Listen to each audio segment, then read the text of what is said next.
कधीच नाही चुकणार तुमचे फेवरेट टीव्ही शोज झी5 सोबत, तेही एकदम फ्री। तुम्ही सगळेजण असं शांत राहिले तर कसं होईल? तुम्ही असं शांत राहताय ना, म्हणून दवाखान्यापासून ते शैक्षणिक ठिकाणापर्यंत कुठलीही मुलगी सुरक्षित नाहीये। अशा कित्येक मुली आहेत ज्यांना रोज त्रास होतो पण त्या बोलतच नाही। मला सांगा, प्लीज सांगा, बोला काहीतरी।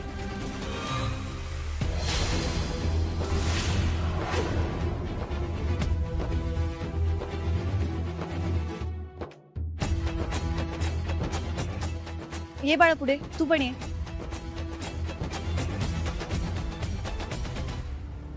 मला सांगा, या माणसाने तुम्हाला पण त्रास दिलाय का?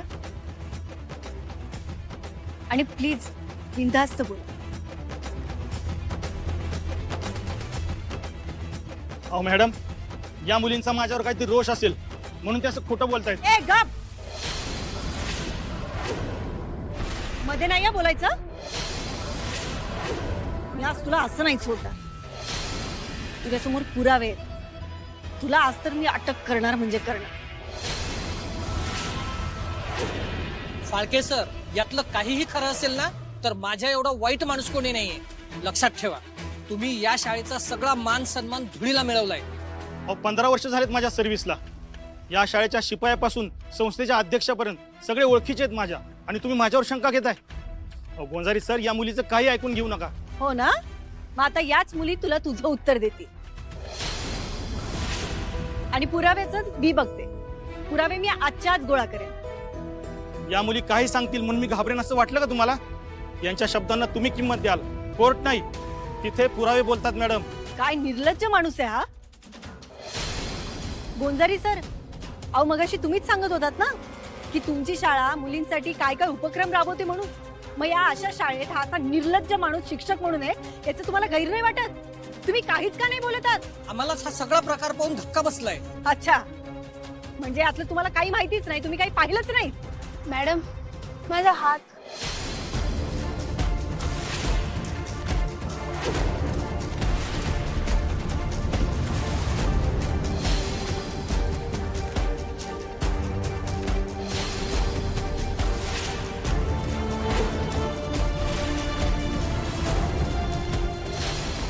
मॅडम, मी अभ्यास केला नाही म्हणून सरांनी मला केबिन मध्ये बोलवलं आणि मला जवळ ओढलं।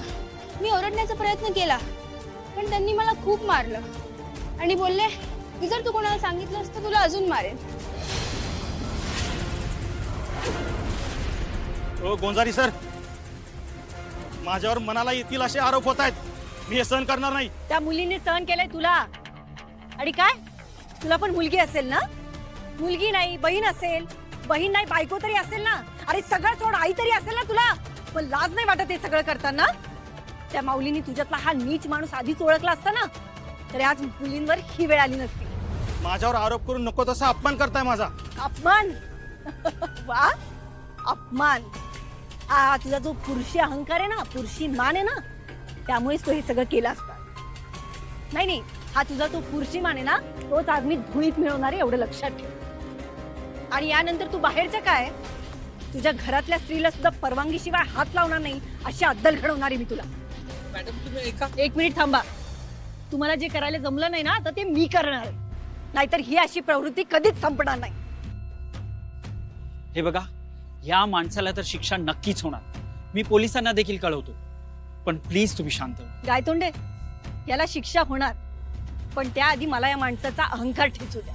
एकदा का माज उतरला ना की बरोबर माणूस जमिनीवर येतो। पण मॅडम तुम्ही नक्की काय करणार आहात? या माणसाने जी चूक केली आहे ना ती यानंतर कोणी करू नये म्हणून या माणसाची आज गावभर धिंड काढणार आहे। मग बघू कोणी अशी गोष्ट करायला धजावता येते। मॅडम, मला असं वाटतं की तुम्ही तुमच्या निर्णयाचा पुनर्विचार करावा। गायतोंडे, एकदा घेतलेल्या निर्णयाचा मी परत विचार करत नाही, हे तुम्हालाही चांगलं माहिती आहे। आणि काय होईल, माझी नोकरी जाईल ना, जाऊ दे, पण आज मी या नराधमाला पोलीस स्टेशन पर्यंत खेचून नेणार म्हणजे नेणार।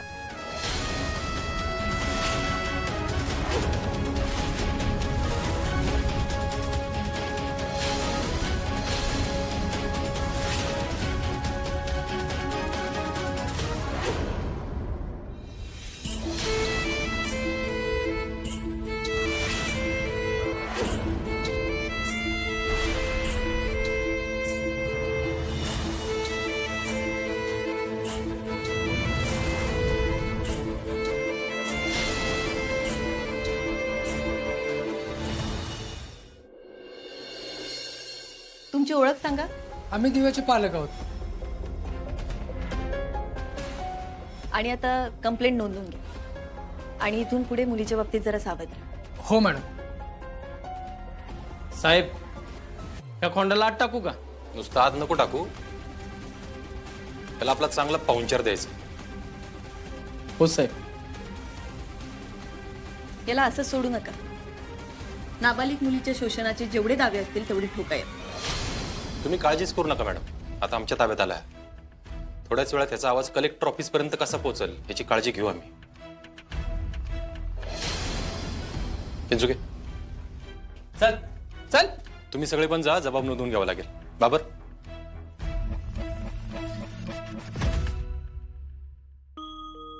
सर, आज जे काही घडलं ना त्याचा खरंच खूप त्रास होतोय मला.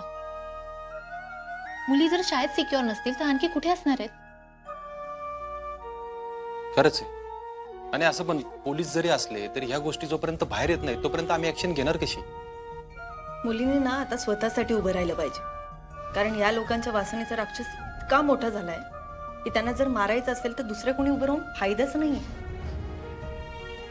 जिच्यावर तो अत्याचार करू बघतोय ना त्याच मुलीने त्या राक्षसाचा अहंकार ठेचला पाहिजे. मॅडम, मॅडम, हा व्हिडिओ बघितला का? का रे, कसला व्हिडिओ? अहो, मॅडमनी जी दिंड काढली ना त्याचा व्हिडिओ व्हायरल झालाय. होऊ दे की, तू का घाबरतो एवढा? अहो साहेब, तसं नाही, पण काही लोकांचं म्हणणं ही दिंड काढली ही करेक्ट आहे, पण त्यातल्याच काही लोकांचं म्हणणं आहे की हे चुकीचं केलंय. मॅडमनी कायदा हातात घेतलाय. काय कायदा हातात घेतलाय?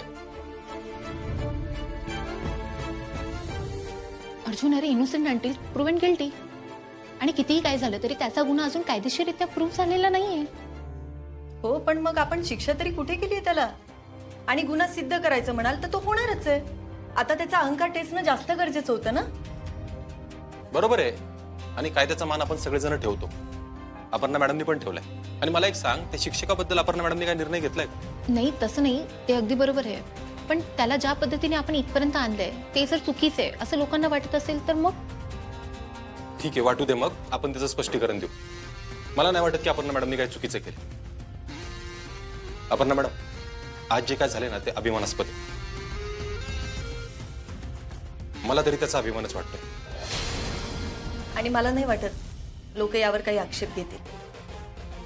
आणि जरी घेतला आणि मला जाब विचारला तर माझ्याकडे पुरावे आणि उत्तर तयार आहे. मला फक्त एवढंच वाटतं की लोकांनी वेगळ्या पद्धतीने रिॲक्ट नको करायला. कारण त्याचा त्रास आपल्याला आणि आपल्या कुटुंबालाही. झी5 ॲप डाउनलोड करा आणि पहा सर्व एपिसोड्स एकदम फ्री.